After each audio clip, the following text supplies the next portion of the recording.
Well, today I was at the dollar store and I picked up this little cabinet and I thought, wow, this looks like perfect 1/16 piece to use for my traying house.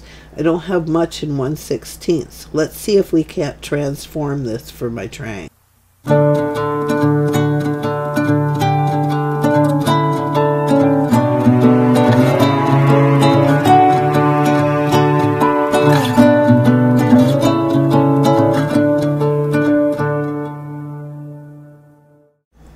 So the first thing I did was stick it in the microwave so I could take this little shelf out of the bottom, and also take this little cupboard doors off, because I do want to use this piece to be able to display some items.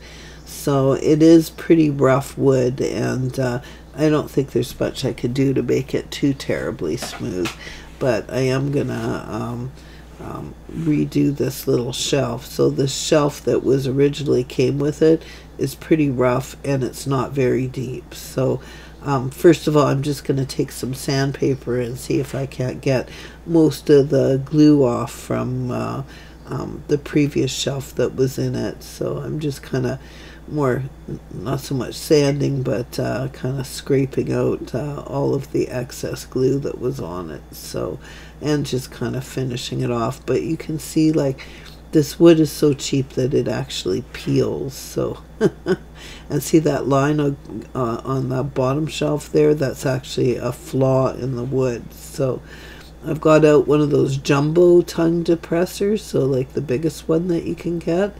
And I'm just got my miter shears, and I'm just gonna cut a little shelf to go inside. So the intention is to have an open case bookshelf at the top, so that I can actually display some stuff.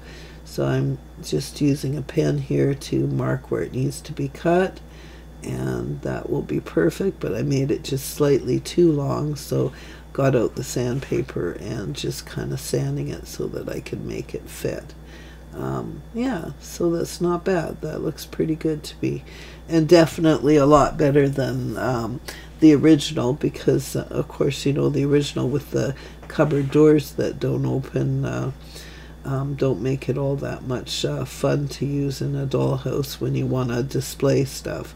So now I've got out the Elmer school glue, as you can see, and I'm just putting a little bit of glue on the back and the sides of this shelf that I made out of the giant tongue depressor, and then I'm going to mount it inside of the bookcase. So now we shall call it a bookcase, because that's what it is now. Okay, so I'm just putting that in, and just finding it as straight as I possibly can.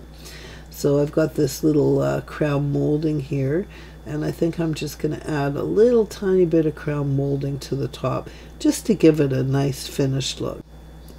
Thank goodness, you know, I've got these miter shears, because they certainly make a huge difference when it comes to doing 45-degree angles. I mean, it's crazy how easy it is to use. Well worth the investment. So you can see here, I'm just going to put a little bit of glue on it, and I've got all my pieces cut now, and I'm just going to glue this on.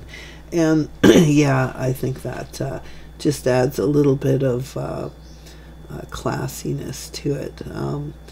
Yeah, as you can see, it looks like just a little bit nicer than what it did originally, in my opinion anyway.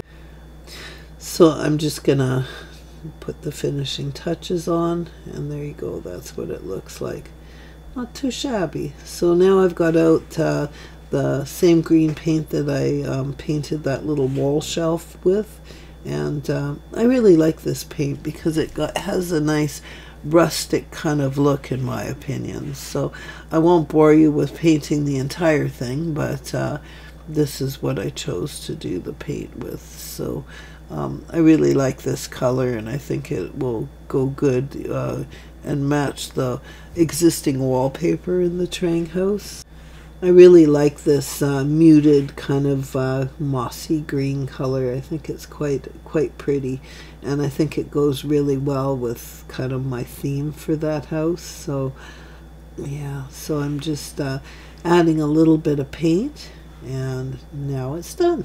So here's some white acrylic, and I'm going to go back and I'm going to dry brush it.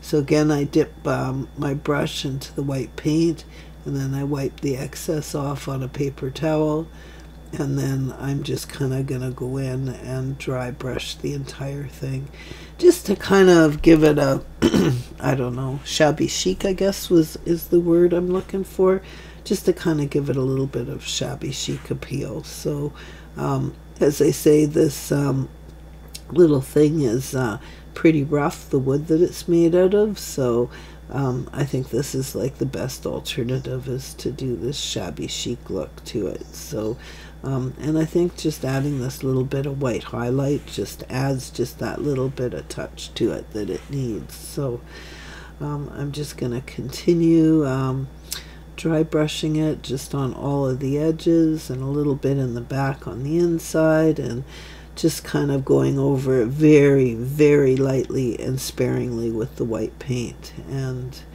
yeah, I'm really quite pleased with the way that turned out. Which just goes to show you, if you like just put a little bit of effort into these cheaper pieces, you can actually transform them into something you really like.